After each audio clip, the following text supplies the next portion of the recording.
नमस्कार, मैं नीतीश चंद्रा और एक बार फिर रियलिटी चेक। ये आज सेकेंड लास्ट डे है डिबेट का इस सीजन का। और जो मुद्दा है उसके पहले आज के मेहमान हैं यशेंद्र प्रसाद जी। कई बार हमारे साथ जुड़ चुके हैं, टेलीविजन फिल्म डायरेक्टर हैं, प्रोड्यूसर हैं। ये बहुत अच्छा लिखते हैं, बोलते हैं और कई बार आप लोग सुन चुके हैं इन्हें हमारे साथ डिबेट में पहले भी। और सामाजिक सरोकार बहुत ज़्यादा रखते हैं, बिहार की राजनीति में काफ़ी रुचि रखते हैं और बिहार की मिट्टी से काफ़ी जुड़े हुए हैं। हमारे साथ अभिषेक चौहान जी हैं, कई बार ये भी पहले जुड़ चुके हैं। ये पूर्णिया से बिलोंग करते हैं, बिहार से। एंटरप्रेन्योर हैं। पूर्णिया का जो एकमात्र बहुत बढ़िया सिनेमा हॉल है आज के डेट में, ये ऑनर है। और हमेशा एक पॉजिटिव सोच को लेके, समाज को लेके और सभी वर्ग को लेके हमेशा साथ चलते हैं और अपनी बात को बहुत ही प्रॉपरली रखते हैं, लिखते हैं और रखते हैं। हमारे साथ अनुराधा जी हैं। अनुराधा जी प्लूरल्स पार्टी की प्रवक्ता हैं आज। बिहार के मधुबनी से बिलोंग करती हैं। मीडिया का बैकग्राउंड रहा हुआ है, पूरे बोलते हैं घाट घाट का पानी पिया, तो पूरे देश में घूम के ये काम कर चुकी हैं, अलग अलग मीडिया हाउस में काम कर चुकी हैं। बहुत ही ज़्यादा सशक्त हैं और जो आप सुनेंगे भी अभी, आप बहुत ही अच्छा बोलती हैं और लिखती हैं। और हमारे साथ नीलाभ जी हैं। नीलाभ जी राजनीति में रुचि रखते हैं, सामाजिक कार्यकर्ता हैं। और पहले मैं इनको बोलूंगा कि ये सामाजिक कार्यकर्ता इसलिए ज्यादा हैं कि इनको मैंने काम करते देखा है और लोगों के बीच काम करते देखा है, जमीनी नेता हैं। तो इनको भी आने वाले भविष्य के सभी चुनाव के लिए बहुत बहुत शुभकामनाएं नीलभ जी। धन्यवाद धन्यवाद। पढ़े लिखे लोग अब पॉलिटिक्स में आ रही है, काफी अच्छा विषय है। हमारे साथ शंभू जी जुड़ने वाले हैं, वो जब जुड़ेंगे तो फिर मैं उनको इंट्रोड्यूस करूंगा। तो आज बिना लेट किए, आज चूंकि हमारा डिबेट 45 मिनट्स का है, तो हम लोग पहले इंट्रोडक्शन पार्ट में जाएंगे और शॉर्ट बोलेंगे ताकि मैं रोल करता रहूं। ठीक है, मैं बार बार आप पर आऊंगा, तो जब आप शॉर्ट बोलेंगे तो मैं बार बार रोल कर पाऊंगा। विषय आज देख लें आपकी स्क्रीन पे। जब हर जॉब में टारगेट कल्चर आ चुका है तो राजनीति में क्यों नहीं? काम नहीं तो वोट नहीं, कल्चर क्या असंभव है? तो सबसे पहले हम फर्स्ट पार्ट को डिस्कस करेंगे, फिर हम सेकंड पार्ट को डिस्कस करेंगे। तो आज की जो शुरुआत है वो मैं करना चाहूंगा अनुराधा जी आपसे। जी बिल्कुल, जैसा कि आपने कहा कि जब हर जॉब में टारगेट कल्चर आ चुका है तो फिर राजनीति में क्यों नहीं? काम नहीं तो वोट नहीं, ये कल्चर क्या असंभव है? संभव असंभव पे तो मैं बाद में आऊंगी। पहली बात तो ये कि बिल्कुल होना चाहिए, काम नहीं तो वोट नहीं, बिल्कुल ऐसा होना चाहिए। मगर क्या ऐसा होता है? और इसके लिए रिस्पॉन्सिबल कौन है? जनप्रतिनिधि या फिर डेमोक्रेसी में जिनके हाथ में हम कहते हैं कि सबसे ज्यादा पावर होती है, जनता। तो मैं एक एग्जांपल आपको दूंगी। मैंने पिछला विधानसभा चुनाव बिहार का मैंने कंटेस्ट किया बेनीपट्टी विधानसभा से। मधुबनी में बेनीपट्टी विधानसभा है, तो वहां पर एक पंचायत है, बररी पंचायत। तो जब मैं अपना कैंपेनिंग कर रही थी तो वहां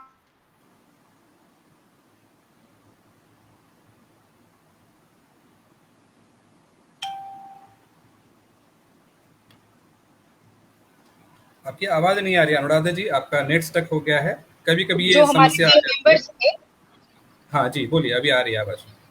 आप स्टक हो गई थी बीच में, कुछ बोल रही थी। ओके, मैंने कहा कि मैं एक एग्जाम्पल से शुरुआत करूंगी कि ये जो प्रॉब्लम है, काम नहीं तो वोट नहीं, क्या ऐसा होता है? तो इसकी शुरुआत करने के लिए मैं आपको एक एग्जाम्पल दे रही हूँ। मैंने मधुबनी जिला से पिछले विधानसभा चुनाव में कंटेस्ट किया था। मेरा विधानसभा बेनीपट्टी विधानसभा है। तो वहां पर एक पंचायत है, बररी पंचायत।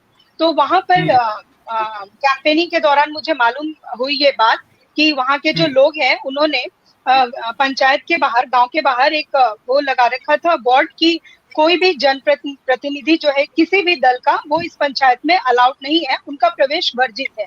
तो जब मुझे मालूम हुई ये बात तो मैंने अपने टीम मेंबर्स को बोला कि मैं पहले वहीं जाऊंगी और देखती हूँ कि आखिर बात क्या है। तो जब मैं वहां गई, लोगों से मैंने बातचीत की, तो मालूम चला कि मतलब विगत कई वर्षों से वही समस्याएं हैं जो निरंतर चली आ रही हैं और उनकी वजह से उन्होंने इस बार बहिष्कार कर रखा है चुनाव का। तो फिर मैंने उनसे बातचीत की, वोटर से जैसे आप बात करते हैं कि ये दिक्कतें हैं, देखिए हमारी ये पॉलिसी है, हम ये करने वाले हैं, ये हमारा प्लान है। तो फिर उसके बाद उन्होंने बोला कि हाँ ठीक है करके। उसके बाद उस पंचायत से मुझे मात्र 3 वोट मिले, मात्र 3 वोट। एक तरफ तो ये हुआ कि जनप्रतिनिधियों का बहिष्कार किया गया। मैं आपको रोकूंगा, ये मैं टोकूंगा यहाँ पे आपको। आपने कहा मात्र 3 वोट, और वही बहुत अच्छे स्माइल के साथ, ये एक पॉजिटिविटी है। देखिए आप यहाँ पे मेरी फर्स्टेड हुई, मेरी आवाज नहीं आ रही है? मेरी आवाज आ रही है क्या? आवाज आपकी आ नहीं रही है। आपको नहीं आ रही? मेरी आवाज आ रही है? यशेंद्र जी मेरी आवाज आ रही है? हाँ आ रही है, आ रही है। अनुराधा जी एक बार चेक कर लें आप, प्लीज नेट चेक कर लें। सभी को मेरी आवाज आ रही है? आप एक बार फिर से लॉगिन कर लें, फिर से कर लें एक बार आप। माफी चाहूंगी, आप बिल्कुल भी ऑडिबल नहीं है मुझे। आप एक बार फिर से लॉगिन कर लीजिए, एक बार आप लॉगिन कर लीजिए एक बार आप जी। हम लोग की आवाज आ रही है अनुराधा जी? हम लोग की और हम लोग की आवाज आ रही है? नहीं आएगी तो नहीं आएगी ना, किसी की भी लग रहा है उनको नहीं आ रही है, उसको फिर से लॉगिन करना पड़ेगा एक बार। जी नीलम जी अपनी बात रखें आप। जी, सबसे पहले तो आपने जो भी टॉपिक रखा है, हर जॉब में टारगेट कल्चर है तो राजनीति में क्यों नहीं? जी कायदे मैं से एक सेकंड मैं आपको टोकूंगा। यहाँ जितने लोग हमें सुन रहे हैं, अच्छी मात्रा में लोग सुन रहे हैं, तो कृपया करके आप जो भी इस बारे में सोचते हैं, मुद्दा आपके स्क्रीन पे दिख रहा है, आप जरूर इस पे कमेंट करें, और आपके सभी कमेंट्स को मैं यहाँ स्क्रीन पे शो करूंगा। आप कुछ अगर बेहतर लिख रहे हैं, अच्छा लिख रहे हैं, इस मुद्दे से रिलेटेड लिख रहे हैं, तो मैं यहाँ पे शो करूंगा। जी यशवंत जी कुछ बोलना चाह रहे हैं आप? हाँ हाँ, फेसबुक पर जो आपका जो वीडियो शेयर किया है, तो उसका जो आपने फेसबुक पर जो टाइप किया है, डिबेट का जो शीर्षक है वो कुछ और है, ड्रग कल्चर का, उसको चेंज कर लीजिए। ठीक है। हाँ नीलम जी आप बोलिए, मैं कर देता हूँ। नीलम जी आप बोलिए। जी, हर जॉब में टारगेट कल्चर आ चुका है तो राजनीति में, प्राइवेट जॉब्स में आ गए हैं। अच्छी बात है, टारगेट कल्चर है, ईमानदारी से लोग काम करते हैं, उसी डर से, टारगेट के डर से ही, ईमानदारी से कि जॉब चली जाएगी। लेकिन राजनीति में नहीं है ये चीज। आप देखिए, खैर एक पॉजिटिव साइन ये है कि बिहार के राजनीति में पढ़े लिखे नौजवान आगे आकर अपने बात को रख रहे हैं, अपनी हिस्सेदारी की बात कर रहे हैं। अगर आप देखेंगे तो अभी तक बिहार में क्या था, जेपी सेना, जेपी आंदोलन से जितने भी 80 या 90 के 85 के दशक 90 के दशक के लोग थे, जो नेता थे, जो अपने आप को समाजवादी कहते थे 90 के दशक के आसपास, उन्होंने समाजवाद को हटा के जो है जातिवाद पे बिहार की राजनीति को ला दिया, जिसका एक नुकसान हुआ कि पूरी की पूरी जो हमारी युवा पीढ़ी थी वो जो है अप्रवासी बिहारी बन गई। इस बात को आप जितने वक्ता हमारे हैं भाई साहब, आप सुन रहे होंगे, अगर मैं गलत कहूंगा तो आप टोकिएगा। एक पूरी की पूरी में पीढ़ी जो है वो अप्रवासी बिहारी बन गई। ठीक है। अब नई पीढ़ी जो है जब बाहर भीतर गई है, दिल्ली, बंबई, कलकत्ता गई है, और वहां पे विकास को जब उन्होंने देखा है और खुद को कंपैरिजन किया है कि अपने ही देश में तमाम राज्य इतनी आगे निकल चुकी हैं और बिहार पिछड़ा क्यों है। अब यहाँ पे आती है टारगेट कल्चर की बात। आखिर क्या हुआ, यहाँ के नेता जो है जातिवाद में लिप्त होके और काम वाम करना तो भूल गए। काम से उनको मतलब था नहीं, विकास से मतलब नहीं था। विकास देखना है तो दूसरे राज्य जाकर देखिए। तो बहुत सारी चीजें, टारगेट कल्चर का मतलब क्या होता है, डर है ना, डर होता है। अगर आप काम नहीं करेंगे तो जनता आपको हटा देगी। लेकिन यहाँ के नेताओं में तो डर ही नहीं है। वो जानते हैं कि मैं चुनाव लड़ूंगा टिकट खरीद के। क्यों नहीं है? उनको वही बता रहा हूं, उनको पता है। अभी अनुराधा जी की बात भी बीच में आएगी। उनको डर ही नहीं है। उनको पता है कि बिहार में जब भी चुनाव होते हैं, आप सभी लोग जानते होंगे कि बिहार चुनाव आते आते तमाम जितने राष्ट्रीय मीडिया चैनल हैं या लोकल मीडिया एक ही बात कहते हैं कि बिहार में जातिवादी राजनीति का ये फलाना, वो वही जातिवाद पे ही चलाते हैं पूरे चुनावी काल में। इस जात का इतना वोट, इस जात का, इस समाज का इतना वोट, यही होता रहता। विकास की बात नहीं होती है। ठीक है। अब अगर विकास की बात होती तो अनुराधा मैडम जी ने एक बात कहा, उन्होंने चुनाव लड़ा और वहां की जनता ने मात्र 3 वोट दिया। आप समझ गए ना। ये यहाँ सबसे पहले बिहार में सामाजिक बदलाव की जरूरत है।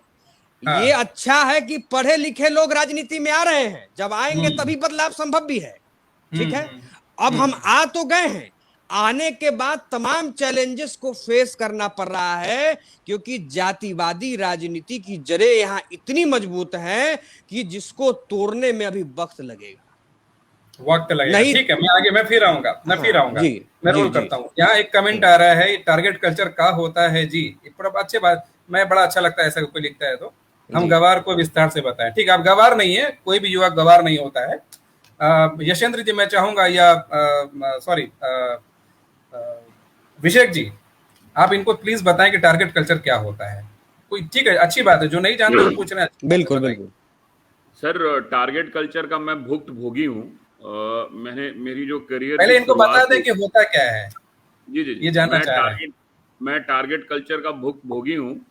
मैंने जो अपनी जिंदगी की कॉर्पोरेट करियर की शुरुआत की थी वो सिटी बैंक से की थी, और सिटी हाँ, बैंक में मैं एसेट सेल्स में था, और हर एक महीना मुझे एक मिनिमम अमाउंट ऑफ बिजनेस करने का टारगेट दिया जाता था, और हम्म, महीना खत्म होते होते मैं खुद टारगेट बन जाता था।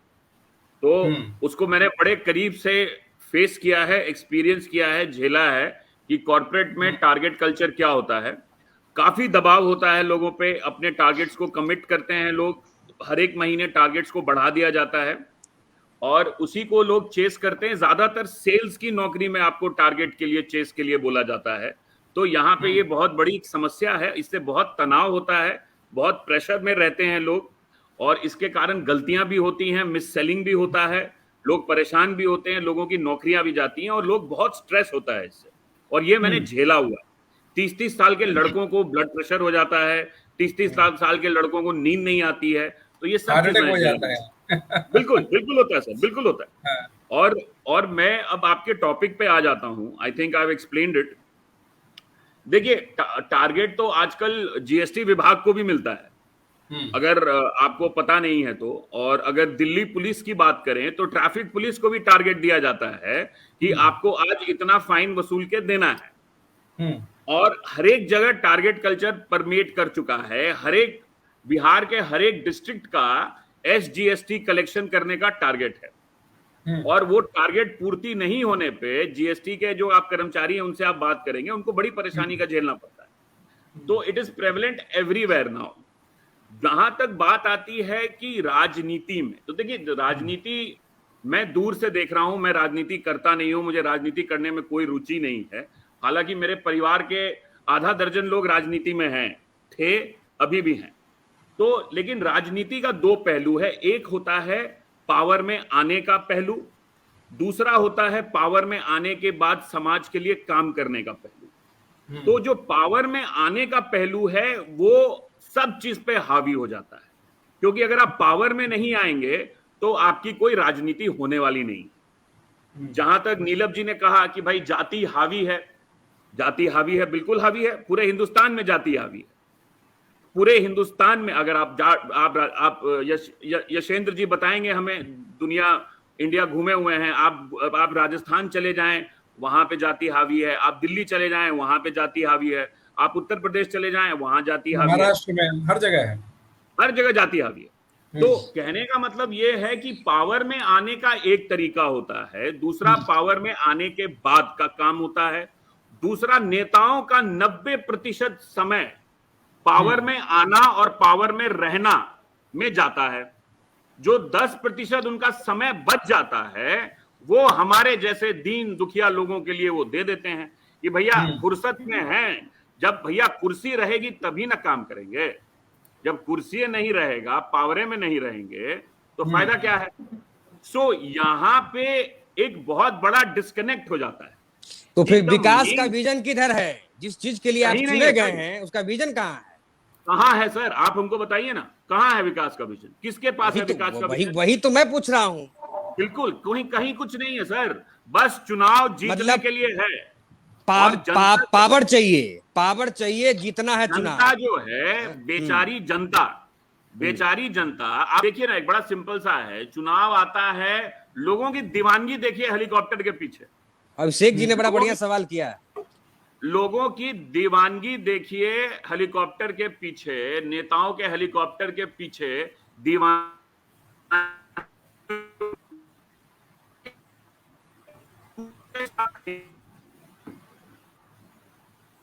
इनकी आवाज अभिषेक कट जी, रही है। आप कोई अगर आप एक आपकी आवाज कट रही है। अभिषेक जी, आपकी आवाज कट रही है, स्टक हो रही है। हेलो, अभी ठीक है? ठीक है। अभी आ रही है सर? जी जी। मैं कह रहा हूं कि अगर आप कोई वस्तु या सामान खरीदते हैं जो कि अपना काम नहीं खरीद करता है, वादा करता है सिर्फ, आप उसको बार बार खरीदे जा रहे हैं और वो आपको निराश किए जा रहा है, तो ये इस देश की राज्य की राजनीति का मंत्र है कि यहां पे देखिए, सिर्फ और सिर्फ आपको निराशा मिलेगी। ठीक है नीलम जी, मैं आऊंगा फिर। नीलम जी, मैं आऊंगा। हाँ, तो यहाँ पे राजनीति जो है वो सिर्फ पावर कैप्चर करने का तरीका है, हाँ। प्रतिष्ठा ठीक है। लेने का तरीका है, सोशल ठीक है। मोबिलिटी का तरीका है। आप हम फिर देखिएगा रोल करेंगे। लोग- हम जी, फिर रोल जी, करेंगे। जी। अब यशवंत जी, जी काफी देर से वेट कर रहे हैं। मेरा थोड़ा स्टांस अलग रहेगा। टारगेट कल्चर लाने की जरूरत नहीं है राजनीति में। राजनीति ने ही टारगेट कल्चर इंट्रोड्यूस किया है भारत में। 1900 टारगेट कल्चर का अर्थ होता है, भाई साहब भी पूछ रहे थे, अमन कुमार वर्मा जी, टारगेट कल्चर का अर्थ होता है कि ये काम हम करेंगे, उसकी लिस्ट बताना, एक फिक्स करना कि अगर हम 5 साल के लिए चुन के आ रहे हैं तो 5 साल में ये काम हम करेंगे, ये हमारा लक्ष्य है, इसको हम 5 साल में कर देंगे या कुछ इनिशिएट करेंगे, जो भी एक एजेंडा काम का। तो जो पहला चुनाव हुआ था, आजादी के पहले भी जो चुनाव हुआ था, उसमें सारी पॉलिटिकल पार्टीज ने, सारे नेता आज तक, वो झूठ बोले या बोले, वो उस पर हम लोग बाद में आएंगे, सारे के सारे नेता अपना टारगेट जनता को सुनाते हैं right from the first election. तब तो कॉर्पोरेट कल्चर भी नहीं था, ये तो लक्ष्य तो, नेता तो हम लोग बोलते हैं ना, नेता वादा तोड़ते रहे, वादा ही तो टारगेट है ना उनका। हर पॉलिटिकल पार्टी उनके लिए टारगेट वादा ही है, जो भी मैनिफेस्टो उनका। नहीं, टारगेट अंग्रेजी का शब्द है। भाई साहब बोल रहे थे ना कि हम बात, मतलब हम लोग यहाँ की लक्ष्य है, जो जमीनी भाषा में बात करें तो लक्ष्य क्या है, क्या क्या वादा कर रहे हैं आप, या आपका क्या प्लान है, यही है ना। हर पॉलिटिकल पार्टी अपना टारगेट अनाउंस करती है, जिसको हम बोलते हैं मैनिफेस्टो लॉन्च। एक है ना एजेंडा, एक नियम है, और हर नेता, वो चाहे कितना बड़ा क्रिमिनल ही क्यों ना हो, वो अपना टारगेट सुनाता है, बोलने के लिए ही हो, वो अलग बात है। समस्या देखिए, हम लोग क्या है, उनका हम लोग का जो टारगेट, वो जितना नेता बताता है ना, बड़े से बड़ा क्रिमिनल, वो सब अच्छा होता है। इसमें सब हम लोग सहमत हो जाएंगे, वाह कितना बड़ा काम करना चाहता है, सब बोलेंगे कि ये कर देंगे, वो कर देंगे। उस अनाउंसमेंट में और टारगेट अनाउंस करने में तो कोई दिक्कत नहीं है। बात है अमल करने की। अमल वो नहीं करते हैं। क्यों नहीं करते हैं? उसका कारण है, जो लोग उनको वोट देते, देखिए वोट पावर किसके हाथ में है, जो तो जमीन, मैं बिल्कुल जमीनी बात कर रहा हूं। हम लोग हैं, हम हैं, आप हैं, जितने लोग यहां बैठे हैं, जिनको ये क्षमता है सोच पाने की अपने समाज के लिए, देश के लिए, ये उचित है, ये है, हम जात पे वोट नहीं देंगे, ये हम लोग सब है। अभी चुनाव होता है तो हम में से जो यहाँ मौजूद है और हमारे जैसे जो लोग हैं, वो सब विदाउट कास्ट का कोई कंसिडरेशन किए हुए जाकर के अन्य फैक्टर्स पर वोट देंगे। लेकिन हमारे जैसे लोग जो हैं, जिनको जो चिंतन की क्षमता है अपने समाज की और व्यक्तिगत समाज, गांव, देश, पंचायत, कॉन्स्टिट्यूएंसी की, वैसे अल्पसंख्यक लोग हैं। The majority doesn't think about that. Majority में वो कैपेसिटी नहीं है। मैं जब चुनाव में मैं जाता हूं और सारे लोगों से बोलता हूं कि देखिए ये काम आपके नेता ने नहीं किया है या किया है, बोला कि नहीं कुछ नहीं किया है, गरियाते हैं वो लोग, है ना। खेत खलिहान में बैठ के पेड़ के नीचे सब गरियाते हैं, है ना। और मुझे लगता है उस समय उस डेटा को आप लीजिए तो लगेगा कि यहाँ तो बहुत बड़ा परिवर्तन होने वाला है चुनाव में। लेकिन वोट देंगे, वोट वो उस बेसिस पे जो वोट देना होता है तो सारे कंसिडरेशन चेंज हो जाते हैं। नीलाभ जी, अगर आप राजनीति में हैं, ग्राउंड पे सब सहमत होते हैं कि ये होना चाहिए, नहीं किया है। बिल्कुल ठीक है, मैं फिर रोल करूंगा। जी अनुराधा जी, काफी देर से सुन रही हैं आप, अभी नेट कनेक्ट है आपका ठीक से? बोलिए। जी बिल्कुल। जी नमस्कार, माफी चाहूंगी, टेक्निकल इशू था, इस वजह से शायद ऑडिबल नहीं थी मैं आप लोगों को।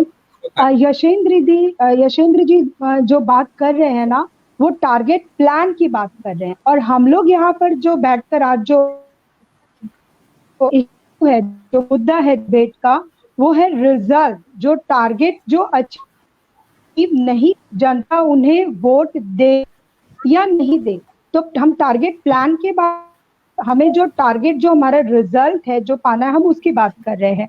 मैं आपको जो का मेरे विधानसभा का मैं जो एग्जांपल दे रही थी, मैंने आपसे कहा वहां पर जनप्रतिनिधियों का गांव वालों ने उसको वर्जित कर रखा था और उन्होंने कहा था कि हम इस बार चुनाव कर रहे हैं, हम वोट नहीं देंगे। क्योंकि मैं आपको थोड़ा बता दूं, वहां का ज्योग्राफिकल जो है, वो बरेली पंचायत जो है वो बिल्कुल ही कट जाता है मुख्य सड़क से। जब भी बाढ़ आती है तो बिल्कुल ही कट जाता है और किसी भी तरीके से उसका कुछ मुख्य सड़क से कोई कांटेक्ट ही नहीं रहता, ना बाकी के जिन दिक्कतें आती हैं। मैं आपको बताऊं से तो मुझे ये कहते वक्त अपार शर्मिंदगी भी कि हमारे प्रधानमंत्री जी जो दावा करते हैं कि हमारा भारत खुले में शौच से मुक्त। ठीक है, आज का नेट काफी इशू आ रहा है।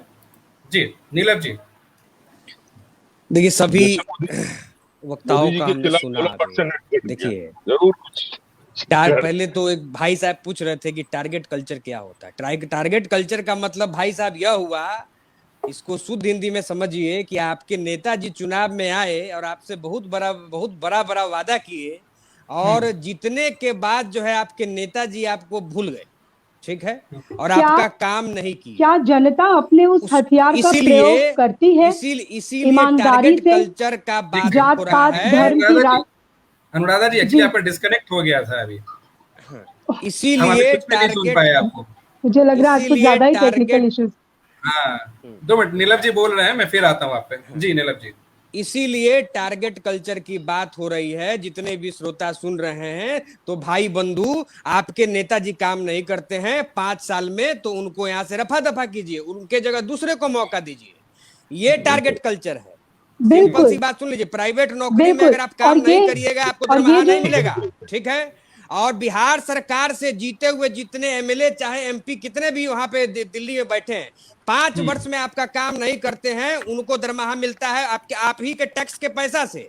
और वो आप ही का काम अगर करने में सक्षम है, 5 साल के बाद उनको दौड़ा के भगाइए कि आप इस लायक नहीं है। यह होता है टारगेट कल्चर। देखिए दुख इस बात का होता है, हम जैसे नौजवानों को दुख इसलिए होता है, पढ़े लिखे नौजवानों को, जब हम दिन रात एक करके जनता की सेवा करते हैं और जब उनके सुख दुख में खड़ा रहते हैं। और ये मेरी बात नहीं है, सिर्फ मेरे जैसे हजारों नौजवान है बिहार में, मेरे जैसे हजारों ईमानदार लोग हैं जो मुखिया से लेकर विधायक से लेकर सांसदी का चुनाव लड़ते हैं। लेकिन यही आम जनता उन ईमानदार नेताओं का जमानत जब्त करा देती है। अब बताइए, इसीलिए हमने कहा था कि सबसे पहले सामाजिक बदलाव की जरूरत है। सामाजिक बदलाव का मतलब यह हुआ कि आप लोग जितने भी जनता जनार्दन सुन रहे हैं, हाथ जोड़ के आपसे माफी चाहता हूं अगर आप किसी भी बंधु को अगर बुरी लगती है मेरी बात, लेकिन यह कड़वा सच है। बिहार की जो स्थिति है उसमें अब जो है कड़वा दवाई आप लोग को पिलाना होगा। अरे प्यार से आपको नेताजी बोल के तो जो चुनाव जीत ही जाते हैं। भाई आपका सड़क नहीं बनता है, आपके गांव में काम नहीं होता है, तो दुख तो आपको होता है ना। और टारगेट कल्चर यही हुआ, 5 साल में आपके काम नहीं करते नेताजी, उनको हटाइए, दूसरे को मौका दीजिए, 5-5 साल पे चेंज करिए। नीलम जी एक बात बताइए, अभी आप चुनाव भी लड़ने वाले, आगामी के लिए तैयारी भी कर रहे हैं, आप खुल के ये बोल सकते हैं कि मैं अगर काम नहीं करूंगा तो मैं छोड़ दूंगा पार्टी? आपको मैं बता देता हूं, मेरे विधानसभा के कई नौजवान अभी सुन रहे हैं हमें, बिल्कुल इसलिए मैंने पूछा। हाँ जी, मैं आपको बता देना चाहता हूं, जब पिछले दफा जब 2020 के विधानसभा चुनाव में मैं जब जनता पार्टी का प्रत्याशी था, मेरा वहां पे एजेंडा जो पत्र होता है, घोषणा पत्र हमने छपवाया था, उसमें तो साफ साफ लिखा हुआ था कि ये सारी, मैंने तो घूम घूम के पब्लिक को कहा है कि भैया हमसे आप बनवा लीजिए, आप कोर्ट के स्टाम्प पेपर पे, अगर हम ये काम नहीं करते हैं हमको हटा दीजिए, हम पर एफआईआर कर दीजिए। हमने तो एकदम खुलेआम बोला है इस चीज को। बिल्कुल सही, ऐसा ही होना चाहिए। आज भी जिन मुद्दों पर वहां के जनप्रतिनिधि को, चुने हुए जनप्रतिनिधि को लड़ना चाहिए, अपने विधानसभा में मैं वहां लड़ रहा हूं। आखिर क्यों? कोरोना काल आया, क्या जो जितने विधायक अलग अलग पार्टियों के, अभी सब पार्टियों के विधायक पे प्रश्न चिन्ह है या जो उनके प्रत्याशी हैं, ये करोड़ों रुपए खर्च करते हैं। क्या करोड़ों रुपए यह लोग अपने जनता पे, अभी देखिए कोरोना में मर रहे थे, कोई बहुत गिने चुने विधायक जिन्होंने ऑक्सीजन का व्यवस्था कराया। हमने तो सैकड़ों लोगों को ऑक्सीजन का, जब मैं एक आम आदमी होके सैकड़ों लोगों को ऑक्सीजन उपलब्ध करा सकता हूं, तो ये जीते हुए जितने इतने सारे ढेर सारे हमारे प्रत्याशी हैं, विधायक हैं, सांसद हैं, यह सब लोग घर में छुपे हुए थे। इसका मतलब ये जिम्मेवारियों से भागते हैं। तो फिर जनता चुनती क्यों है बिहार की जनता ऐसे लोगों को? अगर यही हाल रहा, लगातार आप नकारा लोगों को चुनते रहेंगे, तो एक दिन ऐसा आएगा, अभी आप अपने ही देश में 30 साल पीछे हैं। दुनिया मेट्रो पर चल रही है, आप नहीं चल रहे हैं, अभी तैयारी कर रहे हैं। आप ऑटो से ऊपर नहीं उठ पाए हैं और आगे भी नहीं उठ पाएंगे। सीधी सी बात है। ठीक है, ठीक है। अनुराधा जी, अनुराधा जी, अनुराधा जी, आप बोलिए। जी, मैं यही कहना चाह रही, जनता ईमानदार लोग का जमानत जब्त कराती है। मैं ये बात कह रही हूँ कि एकदम देखिए समाज, मैं आपको ये कह रही थी कि देखिए समाज का, हमारे राज्य बिहार का, और अब आ रही है मेरी आवाज? जी, अभी आ रही है, बोलिए बोलिए। मैं हूँ ऑडिबल? जी जी जी जी, मैं ये कह रही हूँ कि समाज का, मैं कह रही हूँ कि समाज का, हमारे अपने राज्य बिहार, देश की बात करूँ, तमाम हमारे राज्यों का इतना दुर्भाग्य है हमारा ये, एडमिनिस्ट्रेटिव सर्विसेज हैं जो हमारा मतलब कि जहाँ एडमिनिस्ट्रेटिव एग्जीक्यूटिव के सिलेक्शन जब हम बात करते हैं, तो एक कठिनतम प्रक्रिया है सर्विसेज एग्जामिनेशन की। हमारे देश, राज्य, समाज के लॉ मेकर्स को चुनने की बात करते हैं, तो क्या जाता है, कोई भी आता है और आकर के आपके समक्ष हम ये यहाँ से कैंडिडेट हैं, हम अपनी दावेदारी पेश कर देते हैं। तो क्या हमारे लॉ मेकर्स ऐसे होने चाहिए? आप बताइए। तो मैं खुद एक जनप्रतिनिधि हूँ, पर मैं आगे बढ़ के आपसे एक कदम ये कहती हूँ कि इलेक्शन कमीशन को ये, और जैसे तमाम एग्जाम्स होते हैं ना, नेट होता है, STET है, सिविल सर्विसेज के, तो आप एक PET करवा लीजिए, पॉलिटिक्स इलेक्शन कमीशन को दे दीजिए, ताकि जनता का भी समय बर्बाद ना हो। और जो मैंने आपको बरेली पंचायत का एग्जाम्पल दिया, तो लोकतंत्र में एक वोट ही है, ये तो देश हो चाहे विदेश का इतिहास गवाह रहा है, चाहे 1979 की जो प्रधानमंत्री मार्गरेट थैचर थी उनका एग्जाम्पल लीजिए, या फिर 99 में वाजपेयी जी के सरकार का लीजिए। मेरे ख्याल, अगर मैं गलत नहीं हूं, तो 2008 में शायद राजस्थान में CP जोशी जी थे, मुख्यमंत्री पद के काफी प्रबल दावेदार थे, और वो एक पद से हार गए थे। तो जनता आपको, मेरे भी, जैसा कि मैं आपके माध्यम, अच्छा बोल रही थी, यही हो रहा है कभी कभी। हाँ, कोई बात नहीं, फिर उनको मौका और देंगे। अभी 28 मिनट हो चुका है ऑलमोस्ट। वो कोशिश कर रही हैं जुड़ने का, कभी कभी नेट इश्यू हो जाता है। ठीक है, बट अच्छा चल रहा है, गोइंग स्मूथ। यशेंद्र जी, तब तक आप अपनी बात रखें, फिर हम अनुराधा जी पे जाएंगे। बहुत ही जरूरी है कि तो वो देखे कि आज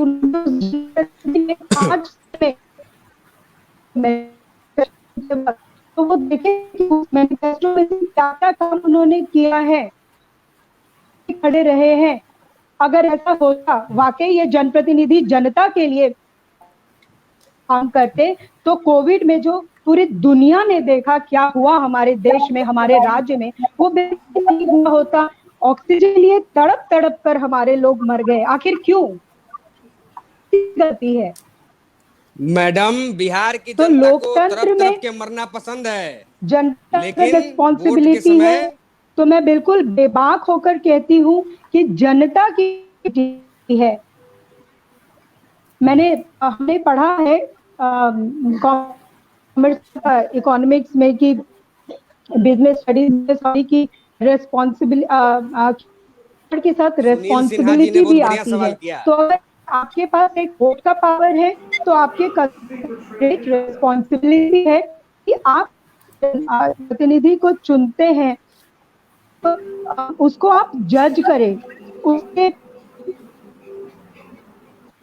ठीक है, इनका नेट काफी डिस्टर्ब है आज, मतलब अच्छा बोल रही है बट चलिए। मैं उनकी बात को थोड़ा आगे बढ़ाऊंगा। जैसे एग्जामिनेशन की बात उन्होंने की और जो इलेक्शन कमीशन वो एग्जामिनेशन बना दे, ये संभव ही नहीं है। एग्जामिनेशन जो होता है ना वो थियोरेटिकल अंडरस्टैंडिंग का लेता है, और जो नेता है ना, नेता इज नॉट एग्जीक्यूटिव। नेता होता है विजनरी, उसका स्वभाव कैसा है, उसकी सेवा भावना कैसी है, इनका कोई एग्जामिनेशन टेस्ट नहीं ले सकता है। सुनील सिन्हा जी के बातों का मैं जवाब दूंगा, बहुत बढ़िया सवाल किया, बार-बार कह रहे हैं। चाहिए का, ताकि जनता के सामने सारी सच्चाई आ सके और फिर वो अपने जनप्रतिनिधि को चुन पाए, जनप्रतिनिधि जो कि उपयुक्त लाभप्रद हो लोकतंत्र के लिए। जी ठीक है। तो जो एग्जामिनेशन की जो बात उन्होंने की, वो एग्जामिनेशन थियोरेटिकल लेगा, नॉलेज की बात करेगा, भावना की नहीं। मैं बताऊंगा, बिहार में 2 चुनाव हुए हैं, 2 चुनाव जहां पर सारी जनता ने जाति पाति सबको भूल करके वोट दिया है और विकास के लिए, अच्छा काम के लिए वोट किया है। एक मैंने देखा है जब जयप्रकाश नारायण के नेतृत्व में हुआ था, जनता पार्टी को जो वोट दिया था, और दूसरा 2005 में जब लालू जी का जो एरा खत्म हुआ और नीतीश जी की सरकार बनी, तो सब लोगों ने बोला कि अब तो जाति वाति खत्म हो गई। बिहार में जाति पाति खत्म नहीं हुई है, बल्कि जो नेता हैं, जो लीडरशिप है, उसने ये दिखाया है कि हम जो काम करेंगे, हमारा जो टारगेट है, ये काम सभी जातियों के स्वार्थ की पूर्ति करेगा। देखिए, हर जाति का स्वार्थ एक ही है। हर जाति क्या चाहती है? फैसिलिटीज, इंफ्रास्ट्रक्चर, सुविधाएं, शिक्षा, चिकित्सा, धनोपार्जन ज्यादा हो, अपने जनरेशन की ज्यादा सुविधाएं। कोई जाति एक दूसरे से अलग चाहती है ऐसा तो है ही नहीं। तो सभी जातियों के स्वार्थ विकास में है, डेवलपमेंट में है। उसके लिए जब वैसा टारगेट नेता जब दिया, जेपी बन गए उस चुनाव में। जेपी पर सबको विश्वास था, उनका ट्रैक रिकॉर्ड हम जानते थे, पूरी दुनिया जानती थी जेपी कौन है। पद की लालसा थी नहीं उनको, उन्होंने जिसको बोला पब्लिक ने पूरे भारत में उनको वोट दिया, बिहार ने वोट दिया। 2005 में वही हुआ। सब जाति पाति भूल करके काम करना है हमें, पूरी दुनिया को चाहिए, जनता ने वोट दिया, सारी जातियों ने वोट दिया। लेकिन क्या होता है, समस्या तब उत्पन्न हो जाती है जब ये स्थिति नहीं रहती है और जनता के पास, जनता चली जाती, जब देखती है कुछ काम हो नहीं रहा है, जो उपलब्ध ऑप्शन है उन्हीं को वोट देना है। और सबसे मैं जो एक इंपॉर्टेंट बात बोल रहा हूं ना, हम लोग बार बार लीडर्स को कोसते हैं। मैं बिहार में रह करके, बिहार में जमीन पर सब कुछ देख करके मैं जनता को कोसता हूं। जनता इज प्राइमरीली रिस्पॉन्सिबल। अब हम लोग बोलते हैं ना कि बाहर जाके हम लोग इतना काम करते हैं। मैं बिहार में बाहर 20-22 साल रह करके यहां पर आकर के एक बहुत बढ़िया, विदाउट सरकारी हेल्प हम लोगों ने एक उद्यम स्टार्ट किया। एक टेलीविजन इंडस्ट्री की शुरुआत करनी चाहिए। मुझे इतना बड़ा झटका लगा, इतना बड़ा झटका लगा। हम सब दे रहे हैं, पैसा दे रहे हैं, काम सिखा रहे हैं। यहाँ के नेता को चोर जो बनाता है वो जनता। पूरा कर लेने दीजिए। यहाँ के लोगों की मेंटालिटी जो है ना, एक तो अहंकार इतना ज्यादा है, हर आदमी हमरा के चिन्हत ना हो, जानता ना हम कौन है ना। जो यहाँ पटना की मेन बोरिंग रोड में आप देखते हैं, स्कॉर्पियो और बड़ी बड़ी गाड़ी ला के बीच सड़क में पार्क करते हैं, पान की दुकान से पान खरीदते हैं, इन्हें की साइड में पार्क करें।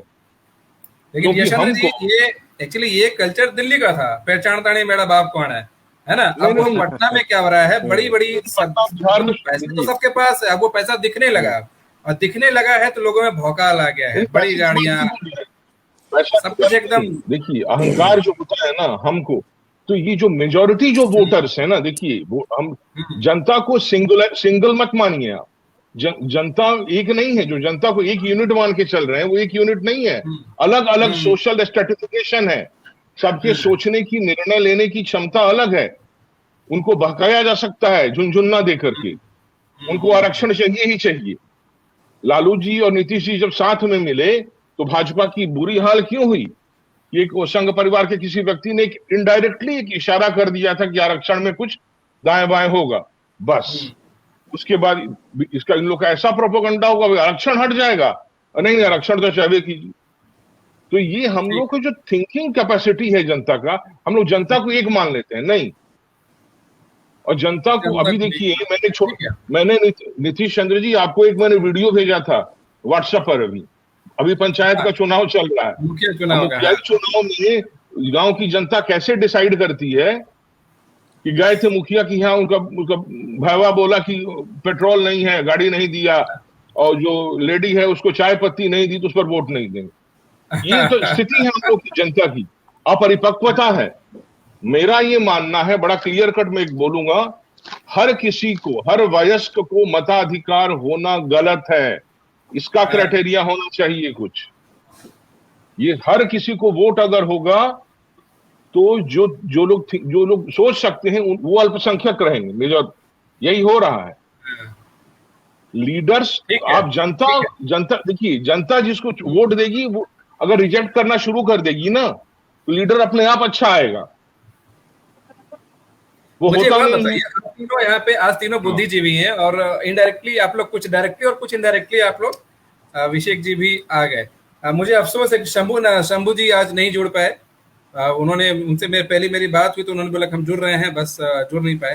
तो ये अफसोस रहा मुझे कि वो भी रहते तो और पूरा पैनल पूरा हो जाता और काफी अच्छा और भी अच्छा हो सकता था। जी, आज आप सभी से मेरा एक सवाल है, मुझे बात बताइए। आज बिहार में, मैं बिहार में हूं तो मैं बिहार की बात करूंगा, बाहर छोड़ दीजिए। प्रशासन शासन को चला रहा है या शासन प्रशासन को चला रहा है? इस पे कोई कुछ कहना चाहेंगे आप लोग? प्रशासन ही शासन चला रहा है। दोनों की मिली भगत है। दोनों की मिली भगत है। हम लोग प्रोजेक्ट पास करवाते हैं डेवलपमेंट का तो डीएम पूछता है कि मेरे लिए क्या है उसमें। वीडियो जो गांव की जो सेंटर है क्या बोला जाता है उनको, पैक्स ना, जो नीलाभ जी खरीदता है, उसका क्या है, क्या करप्शन होता है वहां पे, हम लोग जानते नहीं है क्या? सब आप लोग ज्यादा करप्शन है, पूरा ही डूबा हुआ है। सारे अधिकारी नेता को सबको है, सब एक ही है। दोनों यहाँ पे करप्शन की जड़ें बिहार में इतनी मजबूत हैं कि इसको मिटाने में अभी 1-10 को लगेंगे, पहली बात। और दूसरी सबसे महत्वपूर्ण बात, सर, आपने जो बात अभी बोला है कुछ देर पहले कि 2005 में यह स्थिति थी लालू जी के शासनकाल, और एक जिक्र किया आपने जेपी आंदोलन का। 2 बात का जिक्र किया है आपने। जेपी आंदोलन के समय जो बिहार के नौजवान थे, उन नौजवानों में अन्याय के खिलाफ लड़ने की ताकत थी। आज के जो नौजवान हैं वो सब के सब ड्रग एडिक्टेड हैं। वो यहाँ पे देखिए करवा लगेगा बहुत सारे नौजवानों को, लेकिन हमारी नई पीढ़ी को दिशा विहीन कर दिया गया है और यह अलग अलग पार्टियों का एजेंडा है। अब मान लीजिए कुछ बहुत तरह के जातीय संगठन हैं, ठीक है, या बहुत पार्टी अलग अलग विंग खोल के बैठे हैं युवाओं का, तो क्या उन्होंने युवाओं को बढ़ने दिया है कि आगे? कितने युवा को टिकट दे देते हैं? नहीं देते हैं। झंडा डोबाते हैं, झंडा, और झंडा डोबा के उनको निवाला फेंकते हैं कि तुम जाओ गांजा पियो, फलाना क्यों। ये तो गजेड़ी हो गया है। सोचने की शक्ति ही नहीं बची है, क्रांति ही लाने की शक्ति ही नहीं है। जिन नौजवानों में क्रांति लाने की शक्ति है उलर रहे हैं, लेकिन उसका परसेंटेज अभी कम है, बहुत कम है। और एक बात बताइए जी नीलाभ जी, एक बात बताइए, आपने कहा कि जेपी आंदोलन जो छात्रों में बहुत शक्ति थी उनको क्रांति करने की, उन्हीं के हाथों में गया है शासन, उन्हीं नौजवानों के। अब आ रहे हैं, वहीं पे आ रहे हैं, वहीं पे आ रहे हैं। नहीं, उन्हीं लोगों ने बिहार को डुबाया है, उन्हीं नौजवानों ने। तो बिल्कुल बिल्कुल। तो आपने जेपी आंदोलन के बाद आपने 2005 नीतीश जी की बात की है, ध्यान से सुनिएगा। आपने दूसरी बात अभी खुद आपने स्वीकारा कि जेपी आंदोलन से उपजे नौजवान के हाथ में सत्ता है। वो सभी नौजवान अभी क्या एज में है? 70+ हैं। 70+ में उनको उन नौजवानों की बात मत करिए। जब वो नौजवान थे नहीं, तो उस समय नहीं, दो 90 चीज था। में। सुनिए सुनिए, 90s उस में समय भी दो यही चीज किया था। इन लोगों ने। सुनिए सही, हम आ रहे हैं वहीं पे।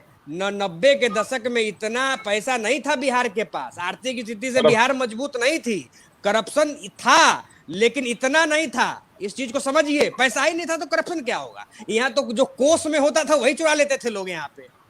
उस समय जो टेंडर होता था, आपको जानकारी नहीं है, उस समय 5 किलोमीटर एक विधायक को 3 करोड़ का फंड है अभी। और उस समय 5 किलोमीटर सड़क बनाने का मिलता था फंड, जानकारी पता कर लीजिएगा 85 से पहले के विधायकों से। उस समय 3 करोड़ फंड नहीं था, 1 करोड़ फंड नहीं था। 5 किलोमीटर आपको इस सड़क बनवाना है, अब उसी में जो इंजीनियर से घूस खा लिया 10,000 50,000 वही था। अभी 3 करोड़ है। अभी अफसर इतने भ्रष्ट हो चुके हैं कि अभी आज के डेट में बिना पैसे का आपका किसी ऑफिस में काम नहीं होगा। यह नीतीश जी के शासनकाल में हुआ है, नीतीश जी जिम्मेवार है, पहला। दूसरी सबसे अहम बात कि बिहार में लालू जी के आपने कहा ना कि लालू आप नीलम जी, आप नीतीश जी को दिया। इनडायरेक्टली ये कहना चाह रहे हैं कि इसलिए मैंने पूछा कि प्रशासन शासन चला रहा है या शासन प्रशासन, इसका मतलब ये प्रशासन चला रहा है। हाँ ठीक है, मैं यही पे बोल रहा हूँ कि ये जो ऑफिशियल ये जो ऑफिशियल करप्शन हो रहा है, कोई बोलता है थाना बिका हुआ है, कोई बोला खुलेआम शराबबंदी जो है वो बिल्कुल विफल है, सबकी मिली भगत है, मतलब अलग अलग स्टेटमेंट आते हैं। तो इसका मतलब ये है कि पता सबको है और सबने आंख बंद कर रखा है। बिल्कुल बिल्कुल, हाँ, जनता जिम्मेवार है। देखिए जो करप्शन की बात है ना, 85 के पहले देखिए, करप्शन की मेंटालिटी का अमाउंट ऑफ मनी से कोई मतलब नहीं है। हमने 70 के दशक में करप्शन देखा है, 85 के पहले की बात कीजिए। 10 आदमी तो थोड़ा बहुत करप्शन हर समय रहता है, ठीक है, मैं मानता हूँ, थोड़ा बहुत चलेगा। आज क्या स्थिति सर, पैसे नहीं था तो भयंकर क्या होगा? उस समय था, आर्थिक स्थिति कहाँ थी, भीख मांग रहा था बिहार। नहीं, अब देखिए, अभी आज से 25 साल बाद ये 3 करोड़ जो आप बोल रहे हैं वो 50 करोड़ हो जाएगा। ये तो उस समय क्या अभी का करप्शन नहीं माना जाएगा? 10 आजादी जब हुई ना, 44 के पहले भी करप्शन था, फंड ही नहीं था सर जी, उस समय फंड ही नहीं था। मेरी बात को सुना आपने? नहीं, जगन्नाथ मिश्रा जब यहाँ बड़े लेवल पे, कभी आलू 2 रुपए किलो था, जगन्नाथ मिश्रा के समय वही बात है। जगन्नाथ मिश्रा जब मुख्यमंत्री थे तो क्या करप्शन होता था, उनके पहले महामाया प्रसाद थे तब क्या करप्शन होता था, ये सारी जनता में ये सब बात थी। अरे सर आप किसी का नाम नहीं लेंगे, किसी पॉलिटिकल पार्टी या व्यक्ति विशेष का नाम नहीं लेंगे। एग्जाम्पल देता हूँ, महात्मा गांधी सेतु जो बना है, हम लोग सब जानते हैं कि जब बना ना, इसका मेरे ख्याल से 80 इसमें उद्घाटन हुआ। जब से बना तब से उसके तुरंत रिपेयर का काम चालू हो गया, और ये बहुत फेमस जोक हो गया था कि जब से पुल उद्घाटन हुआ तब से रिपेयर में है। उस पुल बनते समय क्या हुआ था, इंजीनियर्स के क्या क्या बड़े घोटाले हुए थे, मैं 85 के पहले की बात बता रहा हूँ। ये बहुत फेमस हुआ था, सब लोग जानते थे। 70 के दशक में भयंकर था, सब जान रहे हैं कि खुला दरबार बैठा हुआ। तो देखिए, हाँ, करप्शन ओवरऑल ज्यादा बढ़ा है, वो तो कोई 100% सहमत हूँ, सब कोई सहमत है इस पर, उसमें कोई दो राय नहीं है। लेकिन ऐसा नहीं है कि हम पैसा ज्यादा होगा तो करप्शन बढ़ेगा, नहीं। पैसा जिस समय रहता है उस समय के लिए वही है, वो रिलेटिव है ना, सापेक्षिक स्थिति है। वहां का उस समय वही कमाना चाहेगा। जब मिसाइल आयात होना, जब देखिए बिहार की एक एग्रीकल्चरल प्रोडक्शन कमिश्नर थी, प्रिंसिपल सेक्रेटरी, पंजाबी मतलब थी मूलतः, वो यहाँ कैडर की थी। उन्होंने मुझे बॉम्बे से बुलाया था एग्रीकल्चर पर फिल्म बनाने के लिए, और मुझे ऑफिस में नहीं मिली, कि ऑफिस में मत मिलो, हम लोग बाहर मिलते हैं रेस्टोरेंट में। तो उन्होंने मुझे वही बोलना शुरू किया कि करप्शन की जो बोल रहे थे, हायर लेवल से जब करप्शन स्टार्ट होता है, बहुत बिहार के बाहर से, सरकार तो हम लोग की केंद्र सरकार से है, वहां से कैसे स्टार्ट हुआ। मिसाइल जब उस समय जीप का स्कैंडल हुआ था, तो शुरुआत वहीं से लूटना है, धीरे धीरे धीरे वो बढ़ता चला गया। वही चीज बड़ी नजर आने लगी, काम ज्यादा हो रहा है, करप्शन ज्यादा दिख रहा है। ये सब लूट तो पहले ही था, अब तो कम से कम टेंडर की जो बात कर रहे हैं, अब तो इंटरनेट पे टेंडर है, तो टेंडर पास होने में करप्शन बहुत कम हो गया है। अगर आप देखिए, एक मिनट सर एक मिनट रोकूंगा आपको। टेंडर पहले पास तो होने में करप्शन नहीं, पहले तो वायलेंस होता था, टेंडर में बंदूक तान देता था कि हमको देना है, सब लोग जानते हैं। सर सुनिए, बता रहा हूँ सर, इसमें थोड़ा डिफरेंस है। पहले डिजिटल युग नहीं था, पहले इतना सोशल मीडिया नहीं था, अभी घटनाएं 1 सेकंड में वायरल हो जाती हैं, तो ये पॉसिबल नहीं है। तो करप्शन कम हुआ है ना, मैं बता रहा हूँ वही सर, टेंडर में करप्शन सर कम नहीं हुआ है, तरीका बदल गया है, उसका तरीका बदल गया है। पहले टेंडर निकलता था, अभी टेंडर में क्या है, उसका जो पूरा उसका जो डीपीआई सब बनता है, 100 रुपया का काम है, 200 रुपया का बन रहा है। आप पटना में जितने पुल बने हैं आरटीआई डालिए, क्या उसमें सभी में जितने फ्लाईओवर बने हैं, एक का काम 3 रुपया जानबूझ के उसको पहले उसका डीपीआर बनवाया गया, जानबूझकर पहले से। सर ये अभी तरीका बदल गया है, इस चीज को आप समझिए। और रही बात आपने कहा ना सर टेंडर की, ऑनलाइन में सब फिक्स है, किस ठेकेदार को जाना है टेंडर, तरीका बदल गया है। अब लालू जी से आपने आपकी बात को इसीलिए मैंने रोका, मैं लालू जी पे अगर आपने उंगली उठाया तो नीतीश जी के शासन काल में जब आप बहुत खुश थे आप लोग कि अब सुशासन की सरकार आई है, नीतीश जी के दारू, लालू जी को मैं किसको क्रिटिसाइज नहीं कर रहा हूँ, मैंने बोला हूँ 2005 चुनाव की बात बोल रहा हूँ बस। हाँ 2005 में बदलाव का दौर था, बदलाव का दौर था ना, आपने कहा ना बदलाव का दौर था, तो सर मेरा कहने का पॉइंट एक मिनट, मेरा कहने का एक ही पॉइंट था कि 2005 में जनता ने सारी जातियों ने जाति पाति से ऊपर उठ के वोट दिया था, बस कौन आया कौन गया उससे मुझे कोई मतलब नहीं। समय की कमी है, हमारे पास आखिरी 6 मिनट है हमारे पास। बिल्कुल ठगेगा। अनुराधा जी आपसे फिर वही सवाल, ठीक है, मेरा सवाल आप अपनी बात उस पर रखें और फिर हम लोग आगे बढ़ेंगे। मैं फिर से पूछ रहा हूँ, ठीक है ना, अगर मुझे एक सही लॉजिक दीजिए कि शासन अभी प्रशासन चला रहा है या प्रशासन शासन चला रहा है, क्योंकि जनता पे जनता डायरेक्टली हिट हो रही है इस पे, ऐसे समझिए। सब कंफ्यूज्ड वे में सब कुछ चल रहा है, पहली बात। दूसरी बात ये कि जो आप सभी से होगा, आप पहले सोच लीजिए, मैं पहले सवाल पूछ दे रहा हूँ कि जातीय जनगणना जो अभी हो रहा है वो होना चाहिए कि नहीं होना चाहिए, इस पे अपनी बात आप लोग छोटे शॉर्ट में रखेंगे आप लोग। जी अनुराधा जी, पहले मेरा सवाल जो मैंने आपसे पूछा, मैं आपके पहले सवाल का जवाब देती हूँ।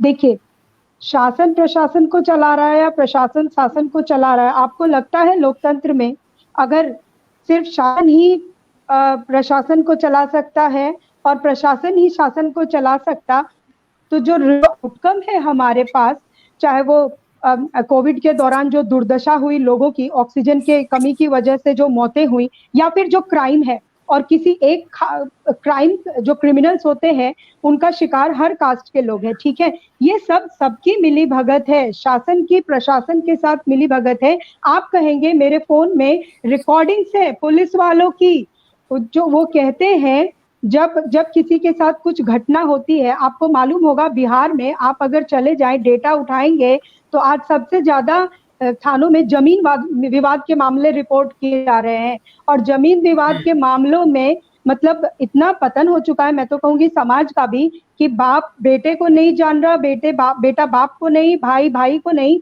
जो क्राइम हो रहा है। और उसमें आप जब कोई, मेरे एक लड़की आई थी मेरे पास, मेरे विधानसभा से, रात को 10:30-11 बजे के आसपास, उसने बहुत ही परेशान होकर कॉल किया, और उसको फिर मैंने उसको लेकर के जब हम गए तो मैं क्या बताऊं कि क्या क्या हो रहा है, मेरे पास रिकॉर्डिंग है। आप थानेदार ये कहते हैं, इंचार्ज ये कहते हैं कि कुछ चढ़ावा तब ना पहले हरियरी होई, तब ना कुछ जान आई तो काम करल जाए, ऐसे करके वो बोलते हैं। और आपको क्या लगता है ये चढ़ावा कहाँ तक रहता है? क्या एक थानाध्यक्ष की या एक पुलिस ऑफिसर की इतनी है अगर उसके ऊपर कोई वरद हस्त ना हो? हमारे यहाँ पर महमदपुर जैसा नरसंहार हो जाता है, अगर कोई राजनीतिक दल का कोई पहुंच वाले का वरद हस्त ना हो तो ये कर सकते हैं? बिल्कुल नहीं। तो ये तो बिल्कुल क्लियर है, और इसमें सब कोई जान रहे, बच्चा सब मिला हुआ है, तो इसमें कोई बात नहीं है। अब रही आपके सवाल है, मैं उसका जवाब देती हूँ। बिल्कुल जातीय जनगणना होनी चाहिए, हमारी पार्टी की मुख्य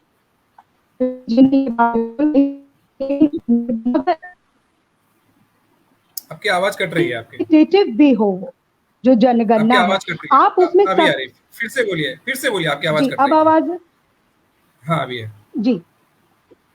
हमारी पार्टी सुप्रीमो पुष्पम प्रिया चौधरी जी ने ये बात बिल्कुल सामने रखी है बेबाक होकर, जातीय जनगणना होनी चाहिए, पर वो क्वालिटेटिव भी होनी चाहिए, सिर्फ क्वांटिटेटिव नहीं। आप उसमें ये आंकड़े भी रखे ना, तो फिर सारी पोल खुल जाएगी इनकी। जो सरकार में बैठे, जो सत्ता में लोग हैं, इनकी सारी पोल खुल जाएगी कि इनकी मंशा क्या है जातीय जनगणना करवाने के पीछे। तो आप सभी आंकड़े रखिए कि आर्थिक जनगणना हो, शैक्षणिक जनगणना हो और सामाजिक, आप हर पहलू को उसमें इंक्लूड करिए। अगर आप बात कर, जी बिल्कुल, आप हर पहलू को उसमें इंक्लूड करिए ना। आप जाति, बिल्कुल जाति, देखिए इसको चूंकि मैं ये मानती हूँ एक पत्रकार के तौर पर, आज तक कभी भी अगर आपने पढ़ा होगा कि दलित महिला के साथ रेप या दलित बच्ची के साथ दुष्कर्म, मैंने कभी नहीं लिखा। मैंने हमेशा ही ये लिखा बच्ची के साथ दुष्कर्म, महिला के साथ दुष्कर्म। तो हम जिस चीज से पीछा छुड़ाना चाहते हैं उसको बार बार बोल के कैरी ओवर करके कभी पीछा नहीं छूटने वाला है, ठीक है। तो आप कुछ चीजों को हमें ग्रासरूट से एड्रेस करने की जरूरत है। और जहां तक रहे जातीय जनगणना की बात, हर एक बार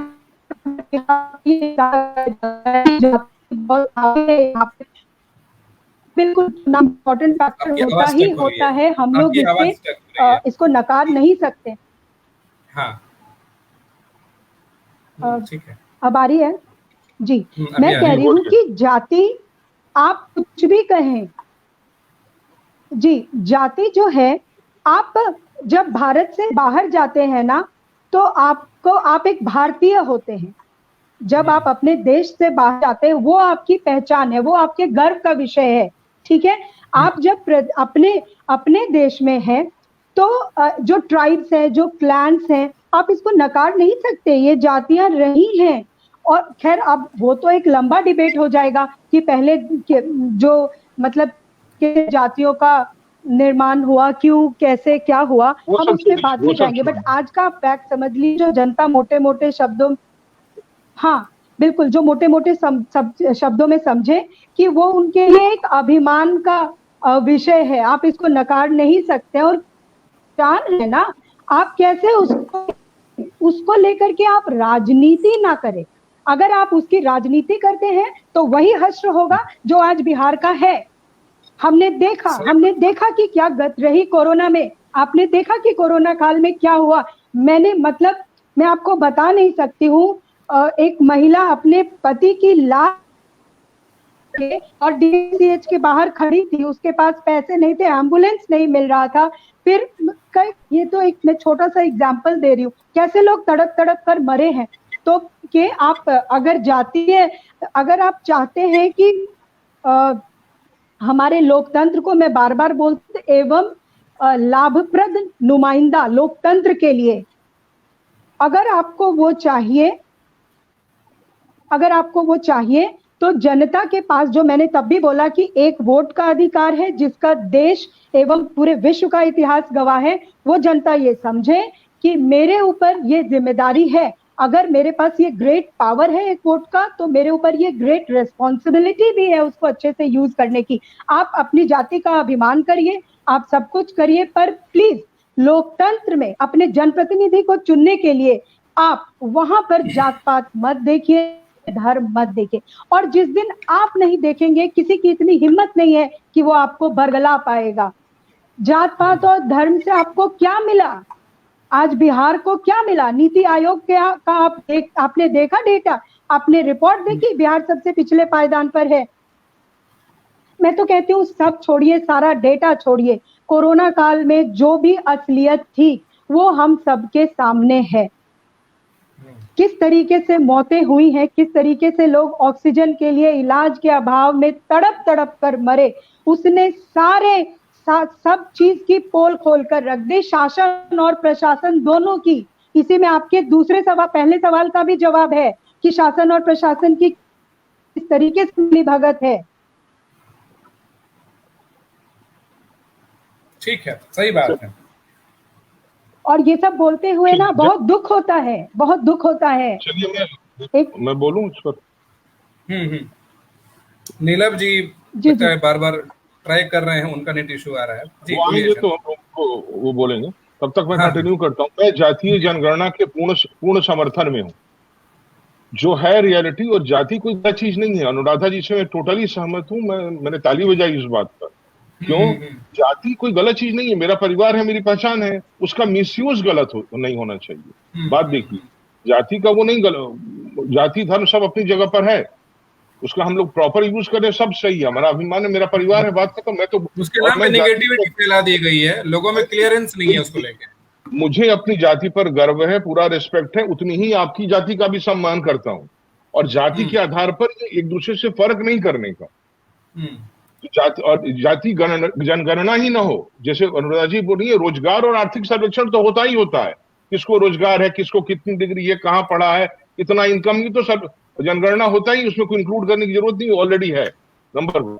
दूसरी बात मैं एक बोलूंगा कि सिर्फ जाति जनगणना ही ना हो, आप हर चीज में कहाँ कौन पढ़ रहा है उसकी जाति का कॉलम डाल दीजिए। उसमें कोई क्राइम कर रहा है पुलिस स्टेशन में, तो क्या जाति है उसकी लिखवाइए, किसको क्या बीमारी हो रही है तो उसमें भी जाति दिए आप, तो क्या होगा ना, आपको इसकी जो स्टडी करने वाले, अध्ययन करने वाले आएंगे, वो उसको उसके बेसिस पर भी वो बहुत डिफरेंट सोशल स्टेटा का अध्ययन कर पाएंगे।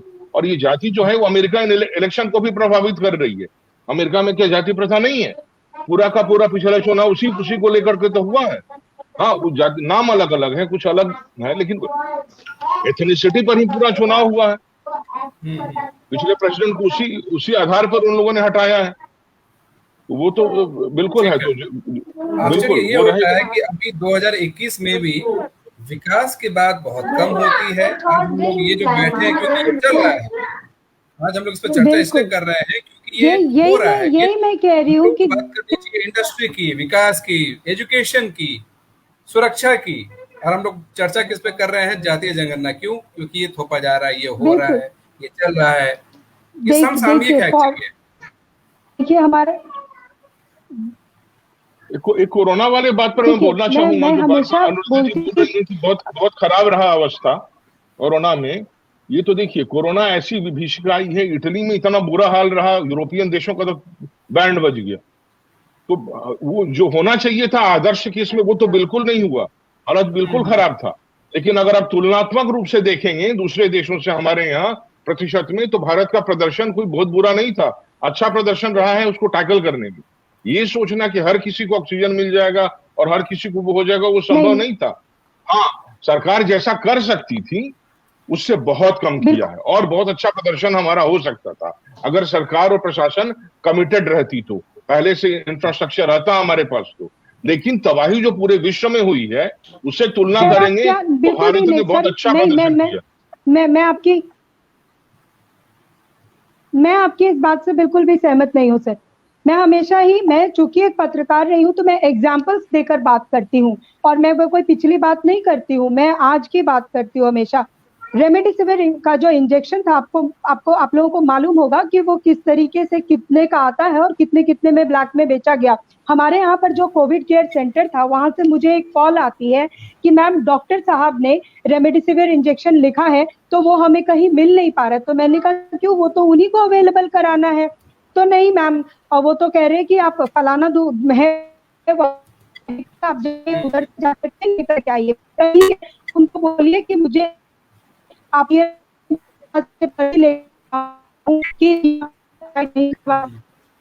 बहुत करप्शन हुआ था। लेकिन अनुराधा जी देखते हैं कुछ कट रहा, आपकी आवाज कट रही है।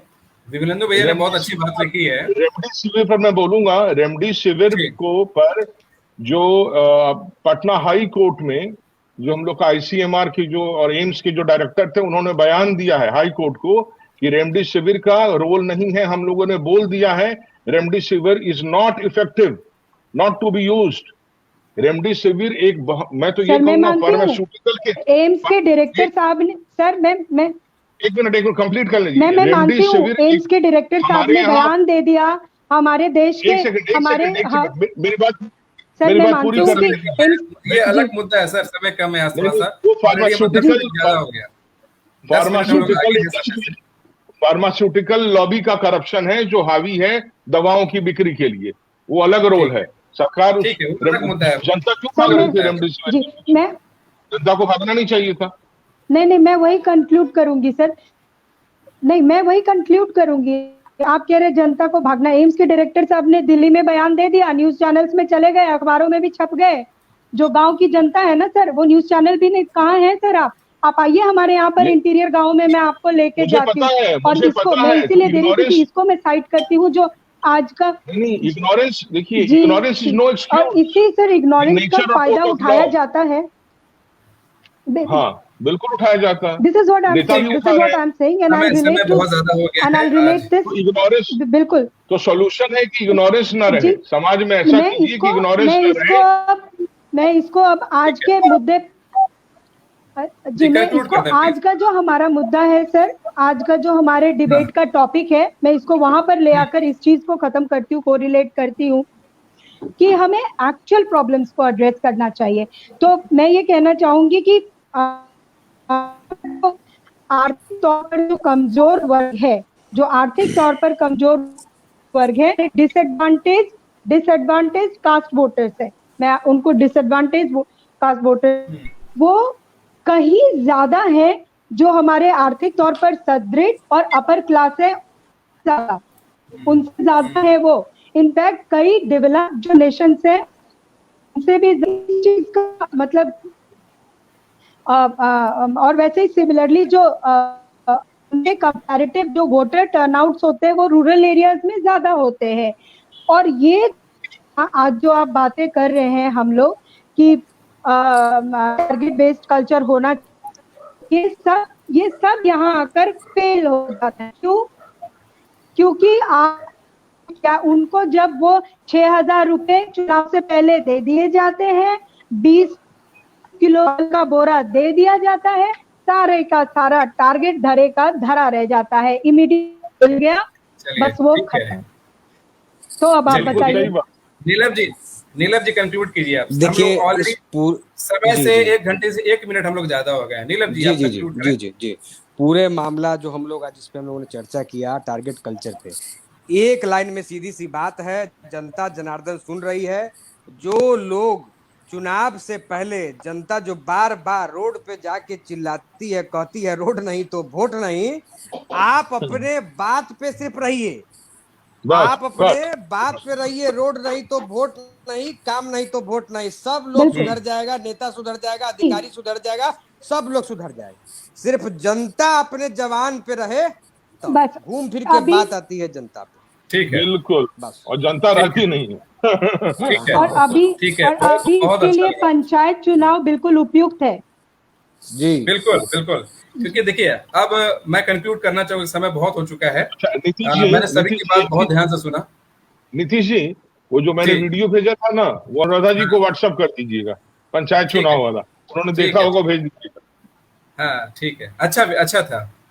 मैं कंक्लूड यही करना चाहूंगा कि देखिए आप लोग ने जो बोला बहुत ही अपने अपने स्तर पे आपने जो बोला बहुत ही अच्छा बोला। सभी को बहुत बहुत शुभकामनाएं, खास करके अनुराधा जी और नीलम जी, ये लोग आगे चुनाव में ये लोग उतरने वाले हैं, जनता के बीच जाएंगे, तो डेफिनेटली आप लोगों की जो सोच है उसके लिए सैल्यूट है। अच्छा काम करें और जम के एकदम मेहनत कीजिए। अभी से बहुत समय है, बहुत समय तो नहीं है आपके लिए, बहुत समय नहीं है, बट यस मुझे आपको मैं इतना बता दूं कि अब बिहार की जनता मूर्ख नहीं है। अब बिहार की जनता आंख बंद करके वोट नहीं देती है, अब वो समझदार हो चुकी है। बस जरूरत है मोटिवेशन की, अवेयरनेस बहुत सारी चीजों से कि आपको एग्जैक्टली मिल क्या रहा है और आपको जो मिल रहा है उसका आपके यंग जनरेशन पे क्या फर्क पड़ेगा, ये सब उनको अब समझाना पड़ेगा। अब सही समय आ चुका है। तो आप लोग सिर्फ हाथ जोड़कर वोट मांगने ना जाएं, आप उनको मोटिवेट कीजिए, उनको समझाइए और अपने कामों से करके दिखाइए। ये भी अच्छी बात है। दूसरी बात ये है कि हम जो अभी बहुत अच्छी बात बोला अभी नीलम जी ने बहुत अच्छी बात बोली कि रोड नहीं तो वोट नहीं, इस पे लोगों को टिकना पड़ेगा। अभी बहुत उचित समय है, अभी आगामी 25 है 24 है, मतलब इसलिए मैं भी कह रहा हूँ कि अभी नहीं तो कभी नहीं। अगर आपको अच्छी सरकार चाहिए तो अभी, और अगर आप सरकार में आना चाहते हैं तो अभी। सिर्फ बैठ के तमाशा मत देखिए, सिर्फ लोगों को गाली गलौज करने से और नेगेटिविटी फैलाने से कुछ नहीं होगा। आप बदलना चाहते हैं तो या तो सिस्टम में आइए या तो सिस्टम को ठीक कीजिए, सीधी सी बात है। और अंत में मैं कंक्लूड यही करना चाहूंगा कि जिस दिन आप अडिग हो जाएंगे अपने क्षेत्र में अच्छे कामों के लिए उद्घाटन, और ये जो है ना अपने आइडियल्स, पहले आइडियोलॉजी चेंज कीजिए, आइडियल्स को चेंज कीजिए। एक नेता कभी किसी का आइडियल नहीं होता है, वो आपके काम के लिए बना है, वो आपका सेवा के लिए। अगर वो अच्छा काम कर रहा है उनको जरूर सम्मानित कीजिए, जरूर ये कीजिए, तभी उनका मनोबल बढ़ेगा। लेकिन अगर वो अच्छा काम नहीं करता है तो उनको ये दिखना चाहिए कि आप अच्छा काम नहीं कर रहे हैं। सिर्फ फेसबुक और सोशल मीडिया पर लिख के कुछ नहीं होगा, उनको ये एहसास कराइए कि आपने ये काम नहीं किया है। जी नीलम जी, जो आपका शोषण कर रहे हैं, जो नेता आपके ऊपर खड़े नहीं उतर रहे हैं, जो आपकी सेवा नहीं कर रहे हैं, उनको नकार दीजिए, उनको आप तवज्जो दीजिएगा, तो नेताजी को लगेगा कि इनको तो हम कुछ नहीं करते, तब भी हमको पलक पे बैठाए हैं, हमारा पैर छूते हैं। तो पहले पैर छूने वाला कल्चर ये सब बंद होना चाहिए। और तमाम जितने नई पीढ़ी से मैं हाथ जोड़कर विनती करता हूं और आग्रह करता हूं कि जितने भी नकारा किस्म के नेता हैं उनका पुरजोर विरोध करिए और सामाजिक बहिष्कार कर दीजिए। ये आपके पीढ़ी, आपके बच्चों का, आने वाले पीढ़ी का भविष्य बर्बाद कर देंगे। आज तक यही काम इन्होंने किया है। बस इतना ही कहना चाहता हूँ। धन्यवाद, बहुत बहुत धन्यवाद, बहुत मजा आया। उम्मीद है आप सभी को अच्छा लगा होगा। डिबेट एक्चुअली ऐसा ही होना चाहिए, चिल्लाने से किसी को कोई फायदा नहीं होता है। जी, आप कुछ कहना चाहती हैं अनुराधा जी? जी, मैं ये कहूंगी कि जो बात नीलाभ जी ने कही, इसके लिए आप प्लीज वो ये परंपरा खत्म करिए कि 5 पैसे, जब आपके ही पैसे को यूज करके ये लोग अपने इलेक्शन कैंपेन्स में एग्जैक्टली ओहो कट हो रहा है, इनका नेटवर्क का इशू है। चलिए, अब समय काफी हो चुका है, फिर मिलेंगे, फिर कल के डिबेट में आपसे मुलाकात होगी।